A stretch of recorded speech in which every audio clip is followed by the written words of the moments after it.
Olá, queridos irmãos, amadas irmãs, a paz do Senhor Jesus esteja sempre com todos vocês. Hoje, terça-feira, dia 21 de janeiro, estamos na segunda semana do tempo comum e nesse momento iremos meditar no Evangelho de São Marcos, capítulo 2, versículos 23 a 28. Jesus estava passando por uns campos de trigo em dia de sábado. Seus discípulos começaram a arrancar espigas enquanto caminhavam.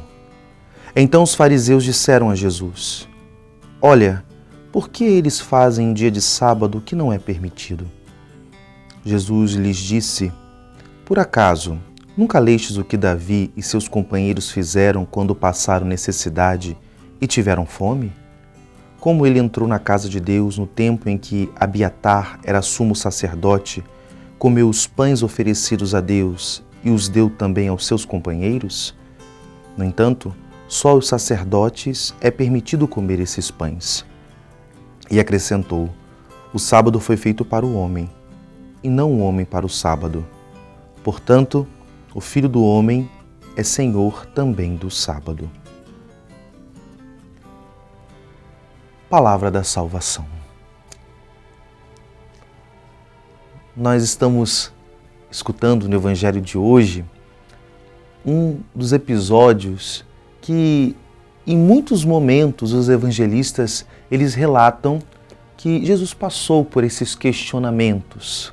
Talvez podemos dizer por essa crítica, outros dizem por esses embates, principalmente com essa classe, com essas figuras que eram os homens religiosos da época.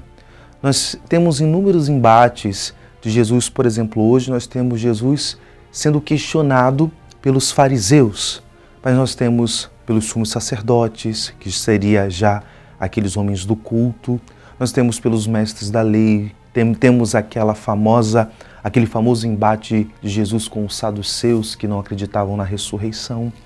E aqui, creio que foi o grupo, foram as pessoas que Jesus teve mais dificuldade de se relacionar, até mesmo por essas diferenças, por essas realidades. Muitas das vezes parece uma realidade competitiva, né? Sempre querendo desacreditar das palavras, dos atos de Jesus.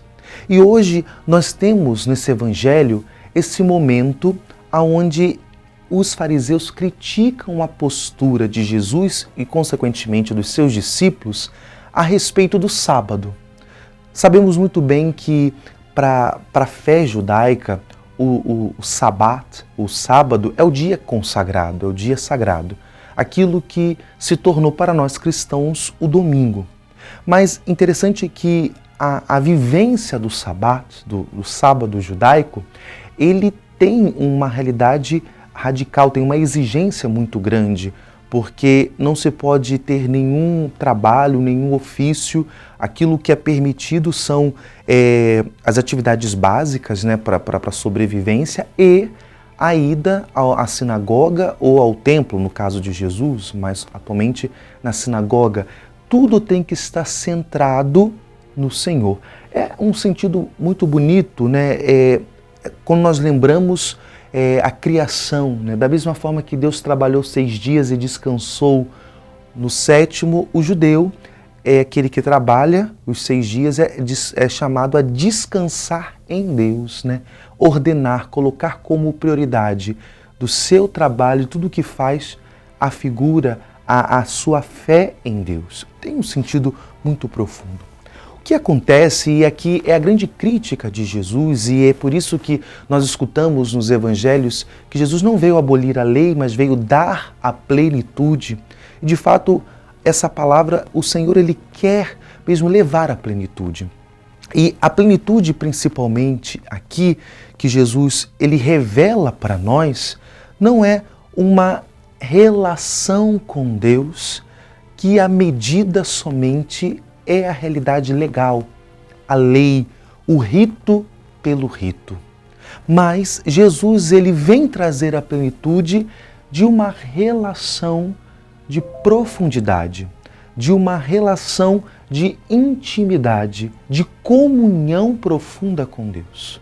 Por isso que é muito importante que eu e você possamos entender essa crítica de Jesus. Jesus não está abolindo o sábado, Jesus não está, diminuindo o valor do sábado, mas ele está querendo sinalizar que o sábado, foi instituído para que o homem possa sempre mais ter essa intimidade, essa profundidade com Deus, e não somente um cumprimento de uma norma. E por isso que Jesus fala que o sábado, ele é de fato criado para o homem, né? Não o contrário. Porque Jesus é o Senhor do sábado, porque, primeiro, que ele é Deus, né? E segundo, porque essa realidade, a vivência, estar com ele, obedecer à voz de Deus, à vontade de Deus, é a realidade mais excelente do que meramente o cumprimento de uma norma. Assim, queridos, na nossa prática diária nós podemos entender isso, porque a vivência dos mandamentos, dos ritos, até da nossa fé, também nós podemos cair num legalismo, viver a norma pela norma e não dar qualidade, não uma vivência íntima, profunda, com sentido. Se vivemos somente num cumprimento somente de uma ordem, de uma lei, aquilo muitas das vezes perde o sentido. E Jesus está criticando isso hoje, de que tantas normas que nós vivemos dentro da vivência da nossa fé, dentro dos nossos ritos, da vivência dos sacramentos, dentro da moral cristã, ela não pode ser somente a lei pela lei, mas ela tem que ser uma expressão da intimidade e da comunhão com Deus. Que o Senhor nos dê essa graça nesse dia, nos faça dar qualidade à nossa vivência de fé, qualidade à nossa vivência espiritual, os nossos relacionamentos, a vivência de santidade, que sempre mais a nossa vida possa ser expressão do amor que nos amou por primeiro. Que Deus nos abençoe. Em nome do Pai, e do Filho, e do Espírito Santo. Amém.